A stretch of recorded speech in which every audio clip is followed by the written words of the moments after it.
হবিগঞ্জের আজমেরীগঞ্জে ভ্রাম্যমাণ আদালতের অভিযানে একটি ডায়াগনস্টিক সেন্টার, একটি প্রাইভেট ক্লিনিক এবং একটি ফার্মেসিকে বিভিন্ন অনিয়মের দায়ে অর্থদণ্ড প্রদান করা হয়েছে।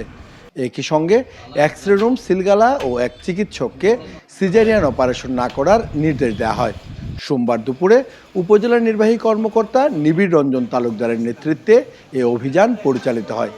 ভ্রাম্যমাণ আদালত সূত্রে জানা যায়, আজমেরীগঞ্জ বাজারে থানা সংলগ্ন আজমেরীগঞ্জ ডায়াগনস্টিক সেন্টারে এক্স রে রুমের আকার মানসম্মত না হওয়ায় 15,000 টাকা জরিমানা করা হয়। একই সঙ্গে এক্স রে রুমটি তালাবদ্ধ করে সিলগালা করা হয়। এছাড়া নিউ মেডিলেভ হাসপাতালকে 30,000 টাকা জরিমানা করা হয়। সেখানে নির্ধারিত মূল্যের চেয়ে বেশি ফি আদায়, বর্জ্য ব্যবস্থাপনার অভাব, রেডিওগ্রাফার না থাকা এবং ওটি বিভাগের ত্রুটি ধরা পড়ে। একই ক্লিনিকে এমবিবিএস চিকিৎসক ডাক্তার সবুর হোসেন খানের বৈধ কাগজপত্র ছাড়াই সিজারিয়ান অপারেশন চালানোর প্রমাণ মেলে। ফলে তাকে ভবিষ্যতে এ ধরনের অপারেশন না করার জন্য কঠোরভাবে সতর্ক করা হয়। পরে পার্শ্ববর্তী সেবা ফার্মেসিতে বৈধ কোনো কাগজপত্র না থাকায় 7,000 টাকা জরিমানা করা হয়েছে।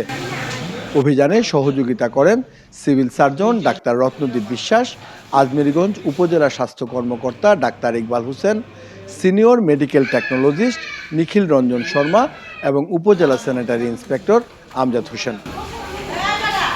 চ্যানেল 5, আজমেরীগঞ্জ, হবিগঞ্জ। উপজেলার যে জনসাধারণ যারা বিভিন্ন ক্লিনিকে বা হাসপাতালে, যেগুলো বেসরকারি হাসপাতাল আছে, সেখানে যারা চিকিৎসা নিয়ে থাকেন, মূলত তারা যেন অধিকতর ভালো চিকিৎসা সেবা পান, সেই জন্য আজকের এই অভিযান। আপনারা দেখেছেন আমাদের হবিগঞ্জ থেকে আমাদের সম্মানিত সিভিল সার্জন হবিগঞ্জ মহোদয়, তিনি তার টিম সহ আমাদের সাহায্য করেছেন। তাদের সহযোগিতায় আমরা এখানে অভিযান পরিচালনা করেছি।